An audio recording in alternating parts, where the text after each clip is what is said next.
Baik, saya awali. Assalamualaikum warahmatullahi wabarakatuh. Selamat malam.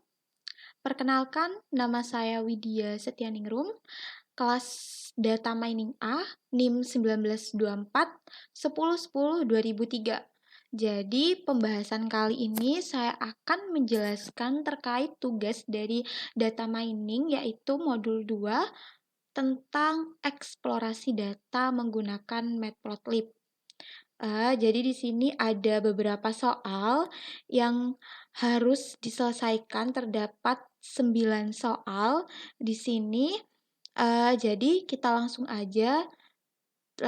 ke pembahasan yang pertama, yaitu jelaskan makna dataset, jelaskan pula makna data training dan data testing. Jadi di sini ada 3 makna. Yang pertama, apa sih itu dataset? Jadi dataset itu merupakan sekumpulan data yang digunakan pada data mining. Jadi sekumpulan data yang digunakan pada data mining. Nah, pada dataset ini terdapat atribut mulai dari refund, marital status, taxable income. Nah, ada kelas yaitu cheat. Itu mengenai dataset. Yang kedua ada data training. Untuk data training itu merupakan bagian dari dataset yang berfungsi untuk melatih atau memprediksi sebuah algoritma dari sebuah data yang dikumpulkan. Lalu yang terakhir, data testing. Untuk data testing ini berfungsi untuk pengertiannya untuk mengetahui performa algoritma yang sudah dilatih atau diprediksi sebelumnya ketika menemukan data baru yang belum pernah dilihat sebelumnya. Nah, itu merupakan makna dari dataset, data training, dan data testing. Lanjut, pembahasan nomor 2, jelaskan proses penyusunan dari dataset. Ada beberapa proses penyusunan dari dataset. Yang pertama adalah mengartikulasi permasalahan terlebih dahulu. Artinya, di sini kita itu mengidentifikasi atau mengetahui permasalahan apa yang akan diprediksi polanya dengan menggunakan data mining. Yang kedua, membangun mekanisme pengumpulan data, jadi kita kumpulkan datanya. Yang ketiga, memeriksa kualitas data yang akan digunakan. Yang keempat, format data agar data lebih konsisten. Yang kelima, pengurangan data. Artinya, saat melakukan prediksi, kita cenderung mengumpulkan banyak data yang memungkinkan nih. Tetapi jika nantinya dalam menyiapkan kumpulan data dengan tugas tertentu, lebih baik kurangi data karena kita mengetahui apa atribut target atau nilai yang apa kita inginkan, kita prediksi, kita dapat mengasumsikan nilai mana yang penting dan mana yang akan menambahkan lebih banyak dimensi dan kompleksitasnya. Lalu, selesaikan pembersihan data. Selanjutnya, buat fitur baru dari data yang sudah ada. Lalu, bergabung dengan data transaksional dan atribut. Lalu ada recycle data, artinya itu recycle data ini skala ulang data. Yang terakhir ada diskretisasi data. Nah, pada tahap terakhir ini kita buat nih prediksi menjadi lebih efektif. Agar prediksi menjadi lebih efektif, maka kita dapat mengubah nilai numerik menjadi nilai kategoris. Nah, ini dapat dicapai misalnya dengan membagi seluruh rentang nilai menjadi beberapa kelompok. Nah, itu merupakan penyusunan dari dataset. Yang ketiga, jelaskan makna atribut data iris, jelaskan pula makna kelas data iris. Pada soal itu sudah dijelaskan untuk atribut data iris itu ini sudah saya sesuai ininya ya. Nah, ini udah ada formatnya. Yang pertama ada petal width, yang kedua ada petal length, yang ketiga ada sepal width, yang keempat ada sepal length. Nah, untuk kelas data irisnya itu ada spesies nama. Nah, spesies nama ini untuk menentukan atau mengelompokkan jenis dari bunga iris.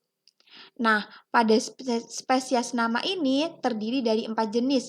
Ada setosa, lanjut, di sini juga ada virginica, lanjut, ada versicolor, yang terakhir ada unknown. Jadi ada 4. Nah, masing-masing di sini memiliki arti. Yang pertama, petal white. Nah, petal white ini artinya lebar dari mahkota bunga. Yang selanjutnya petaleng. Petaleng itu dari panjang dari mahkota bunga. Length sama white berarti yang satu lebar, yang satu panjang. Sedangkan sepal white berarti panjang. Sepal white merupakan lebar dari kelopak bunga. Sepaleng itu merupakan panjang dari kelopak bunga. Nah, itu merupakan bagian dari data irisnya. Selanjutnya, lanjut ke soal nomor 4. Masukkan dataset iris sebagai array 2 dimensi di NumPy. Pisahkan setiap kelas di array yang berbeda sesuai dengan nama tadi, setosa, versicolor, virginica, dan unknown. Jadi di sini saya sudah membuat menggunakan Google Colab, jadi agar mempermudah. Nah, ini saya sudah menyiapkan beberapa nomor. Dari nomor 4, di sini ada yang pertama import matplotlib as plt dan import NumPy as NumPy-nya. Artinya di sini kita import dulu matplotlibnya dan import NumPy-nya. Nah, penggunaan as ini di sini artinya kita menggantikan pemanggilan dari ini. Matplotlib digantikan dengan plt, sedangkan NumPy kita gantikan dengan np. Seperti itu ya. Lanjut, di sini sesuai dengan spesies tadi ada variabel namanya setosa. Kita buat array-nya. Nah, untuk array di sini itu saya menggunakan pengelompokan seperti ini. Jadi dimulai dari petal width, petaleng, sepal width, dan sepaleng yang bagian setosa sendiri. Seperti itu ya. Lanjut, di sini sudah kita masukkan datanya, lalu kita print. Nah, ini penggunaan print di sini itu agar nantinya lebih rapi dalam outputnya.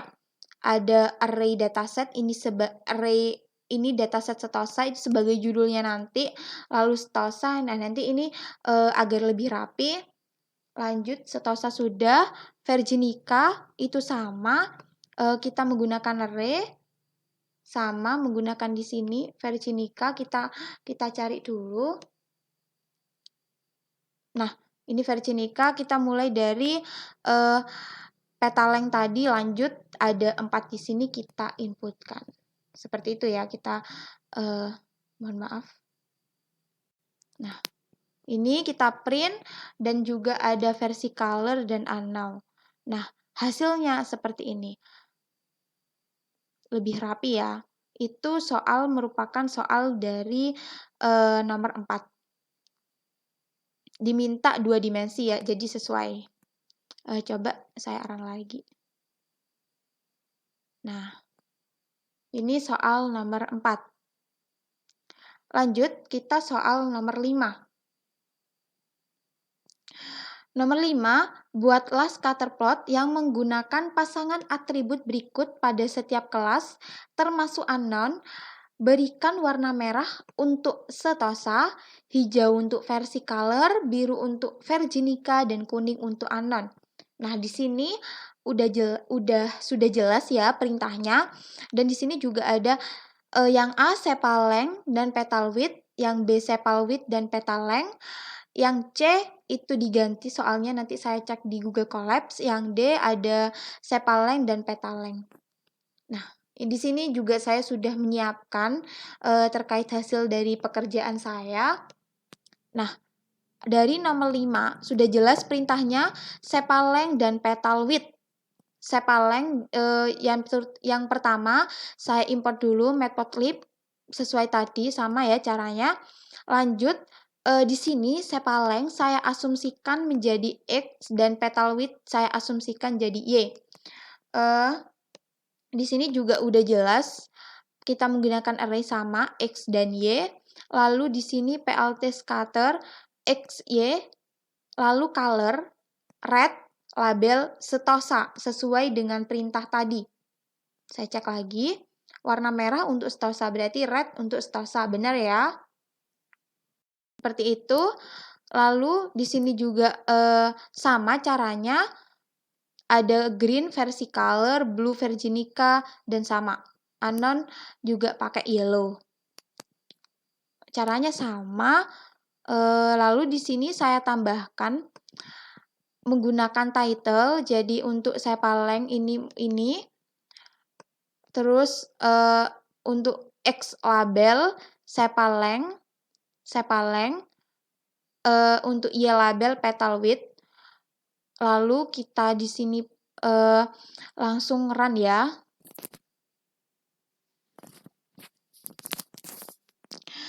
Di sini sudah jelas ya, ada mengapa saya demikian menggunakan ini, karena agar nantinya dalam membaca diagramnya lebih mudah. Ada sepaleng, petal width, nah, ada sesuai dengan namanya setosa yang merah, versi color, virginica, dan anon. Seperti itu.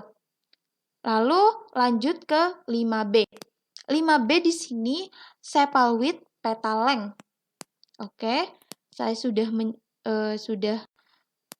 menyediakan 5B, caranya sama, jadi tidak ada bedanya antara pekerjaan yang 5A dan 5B. Di sini sudah jelas sepal width dan petal length, saya asumkan sepal width X dan saya asumsikan petal length Y. Jadi agar lebih mudah, setosa, virginica, versicolor, anon, sesuai dengan namanya tadi, sesuai dengan perintahnya. Lalu di sini sama, nah ini hasilnya. Ada setosa, virginica, versicolor, dan anon. Seperti itu ya. Jadi petal length, sepal width. Lalu yang C, sepal length dan petal width. Sepal length dan petal width. Mohon maaf. Nah, yang C. Sepertinya kalau yang C saya menggunakan cara yang beda karena saya mencoba untuk menggunakan indeks seperti itu. Tapi untuk asumsinya sama di sini setosa petal kan di sini menggunakan sepal width dan petal width ya untuk soal yang C. Jadi X, Y, setosa menggunakan indeks kedua seperti itu, caranya sama untuk ke bawahnya. Dan untuk outputnya seperti ini. Untuk yang D, sepal length dan petal length itu sama juga. Saya hanya menggunakan seperti cara A, B, dan D itu sama. Yang membedakan di sini saya menggunakan cara C agar nantinya pemahaman saya lebih oke lah dengan cara yang beda, dengan cara yang lebih simple gitu. Tidak membuat data yang seperti ini. Nah, itu merupakan dari penjelasan saya terkait dari nomor 5. Lanjut, nomor 6. Nomor 6, jelaskan bagaimana karakter pengelompokan setiap kelas pada scatterplot. Jadi, nomor 6 di sini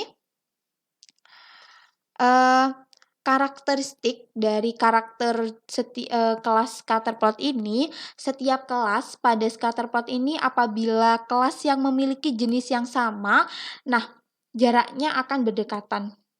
Mari kita cek. Nah, setiap kelas pada scatterplot, saya ulangi lagi, memiliki kelas yang jenis sama, nah jaraknya antar berdekatan. Contohnya seperti ini.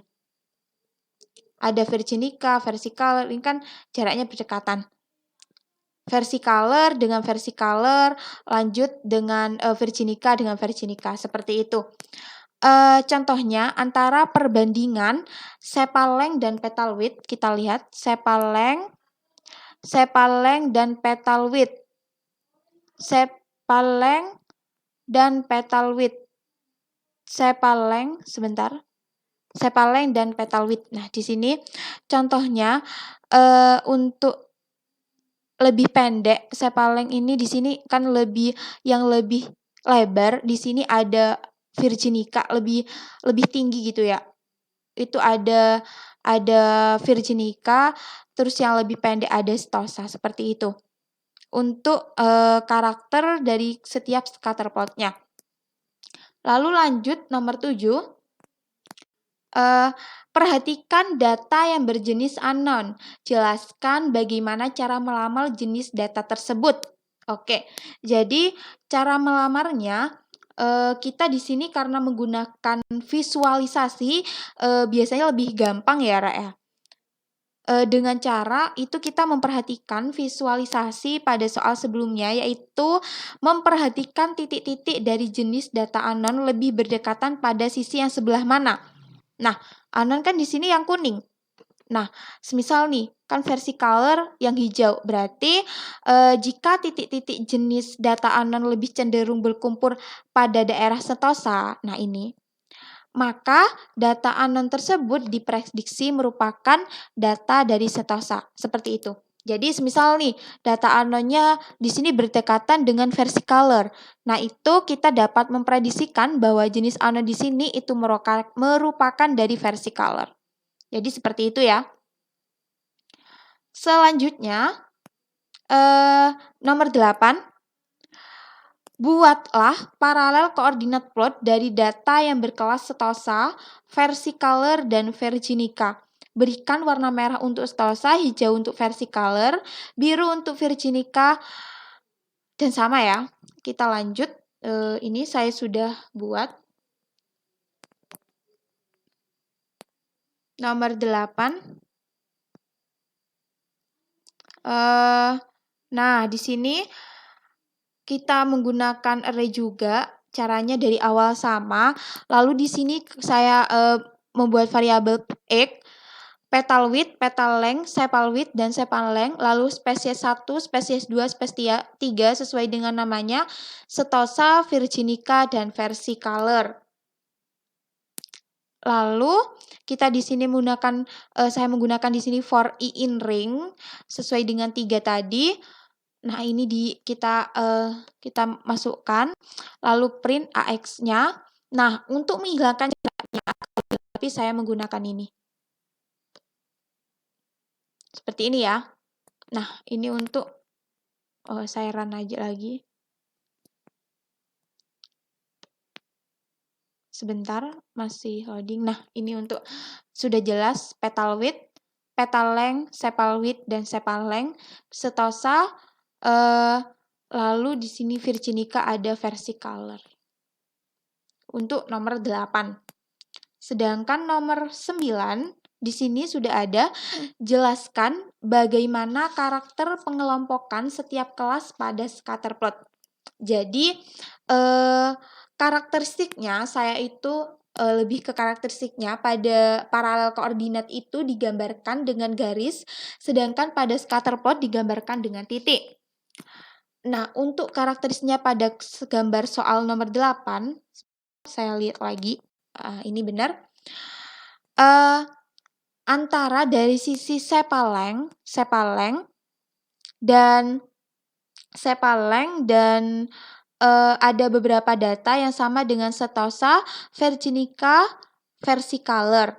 Dan yang paling panjang di sini dari sepal length, yang paling panjang ada virginica, disusul dengan dari sisi sepal width tidak jauh berbeda dari data setosa, virginica, dan versi color. Nah, ada beberapa data setosa yang lebih lebar dari jenis lainnya, yaitu sisi petal length, ada virginica, versi color, dan setosa, sedangkan dari sisi petal width, nah di sini petal width, nah ada virginica, versi color, setosa. Nah, ini untuk visualisasi dari petal length dan petal width masing-masing data benar-benar mengelompokkan sehingga sangat sedikit memungkinkan antar 3 data ini saling bertumpuk. Jadi seperti itu. Mungkin itu saja penjelasan dari saya terkait modul 2. Mohon maaf apabila ada salah terkait pembahasannya atau salah kata dari saya. Saya akhiri. Assalamualaikum warahmatullahi wabarakatuh. Terima kasih.